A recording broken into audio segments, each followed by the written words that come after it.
मेरी बेटी 14-15 साल दी है, अब नॉर्मल है। फ्रिज चो आटा लैन आई है, पता नहीं की बनया, दरवाजा खोलिया बाहर निकल गई है। थाने गए ना, उन्होंने कहा साडे कोल कतल दा केस है, हाले नहीं सुनते पे। मेरी धी दा किसी ने नहीं हाल आके पूछया, सानू किसी ने दिलासा नहीं दिता।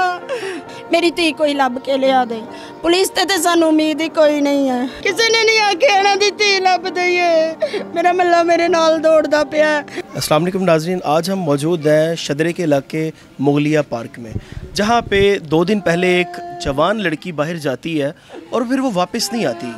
बच्ची की वालदा हमारे साथ मौजूद हैं, इनसे पूछेंगे आखिर ऐसा क्या हुआ कि वो हमारी बहन। माँ जी चुप करें, अल्लाह खैर करेगा, हौसला करें।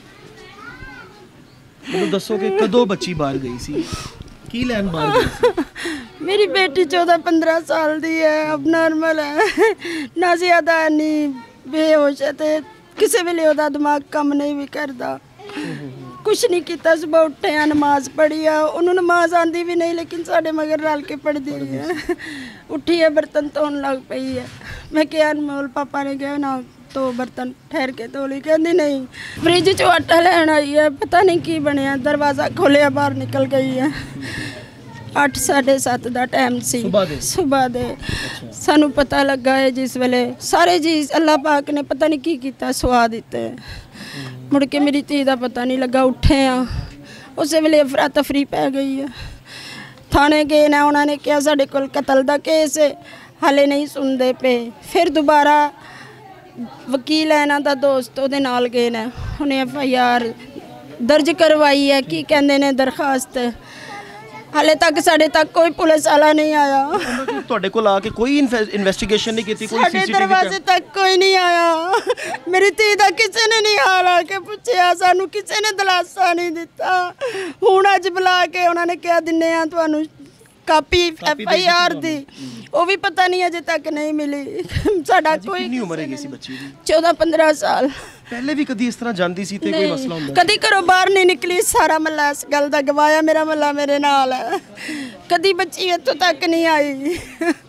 जी तुसी अपने वालों कोई मतलब बाहर तुसी गए हो, किसी ने कोई इन्फॉर्मेशन नहीं दी कि इधरों लंघी है रक्शे च बैठी है? नहीं, किसी एक बच्चे ने देखा तो कहंदा मैं समझिया कि मुलापी पता नहीं क्यों बाहर निकली है। हाँ बच्चों ने अगे जाके बाहर मेहनत स्कूल है, उत्थे कहंदे बैठी है कोई अद्धा घंटा या 20 मिनट, तो उस तो बाद ओदा नहीं पता लगा। पता नहीं अज तक पुलिस साढ़े ना दरवाजे ते आई है, ना साढ़े कोल आई है। उन्हें सानू पूछया ही नहीं कि की करना है, बच्ची कित्थे गई, किस तरह लापता हुई, सानू किसी ने ना कोई दिलासा दिता, ना कोई उन्होंने साढ़े नाल गल। बच्ची अपना नाम वगैरह एड्रैस वगैरह दस सकती? एड्रैस नहीं दस सकती, नाम दस सकती है अनमोल फातिमा।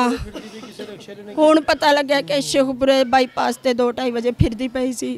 हुण भरा सारे जड़े लब्बन टूरे दे ये चीज़ पुलिस को जाके दसी है कि सानू ये चीज़ मौसूल हुई है कि वो शेखुपुरा वगैरह है? नहीं, हाले हुणे ही सानू खबर मिली है। पहले ही वो पोस्टर ला रहे सी रक्शियां ते वैगना ते, तेरे मुंडे भी बाहर हैगे ने लभ रहे ना। हुण सुनिया कि उधर चले गए ना शेखुपुर वाली साइड ते।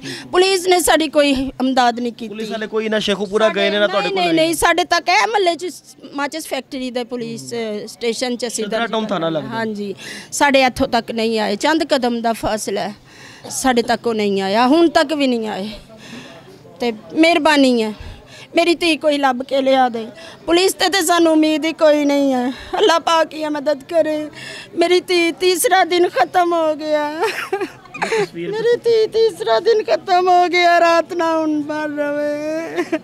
साढ़े कोई नहीं आया मदद ले, साढ़े कोई नहीं आया मदद ले। किसी ने नहीं आके इन्हां दी धी लभ दईए। मेरा महला मेरे नाल दौड़दा पिया, पुलिस वाला कोई नहीं आया, पुलिस स्टेशन चो कोई नहीं आया। ये हालात है। 3 दिन हो गए ना सानू बिलकदे तड़फदे दौड़दे, कोई नहीं आया। प्यो मजदूर है ना, कम ऐसे माली हालात नहीं कि तुसी पैसे वगैरह ला के जाओ आओ तो यह भी मामला खराब? नहीं, असी अड्डे दिहाड़ीदार बंदा है, इन्ने जोगे असी है ही नहीं। इसलिए शायद पुलिस वाले तुहाडी गल भी नहीं सुन रहे। हाँ जी नोटू लगदा ते ओह गल सुनदे। अल्लाह बेहतर जानदा। असी तो जिंदगी च पहली बारी पुलिस स्टेशन का दरवाज़ा देखा। मुसीबत पई तो उन्होंने मत्थे लगे, वो नहीं साढ़े लगे, हुण तक नहीं लगे।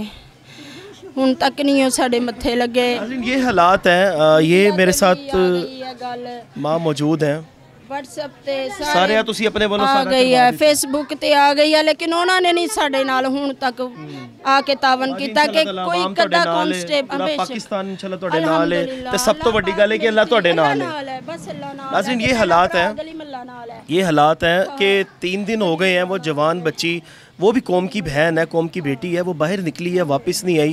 पुलिस का कोई कोऑपरेशन यहाँ पे नहीं है, कोई कोऑपरेट नहीं कर रही, कोई पुलिस हाथ नहीं इनको पकड़ा रही है। अपनी मदद आपके तहत इनके लड़के पोस्टर्स लगा रहे हैं और जा रहे हैं। सुनने में ये है कि वो शेखुपुर, आपने तस्वीर देख ली है इस बहन की, इसको कहीं पे भी अगर आप देखें, ये हम प्रोग्राम फ़ौरन चलाएंगे, तो आप सबसे मेरी दरख्वास्त है, पूरी कौम से मेरी दरख्वास्त है, इनका साथ दीजिएगा, इनकी बच्ची को इनसे ज़रूर मिलवाइएगा ताकि अल्लाह की ज़ात आपसे राज़ी हो। अल्लाह निगहबान।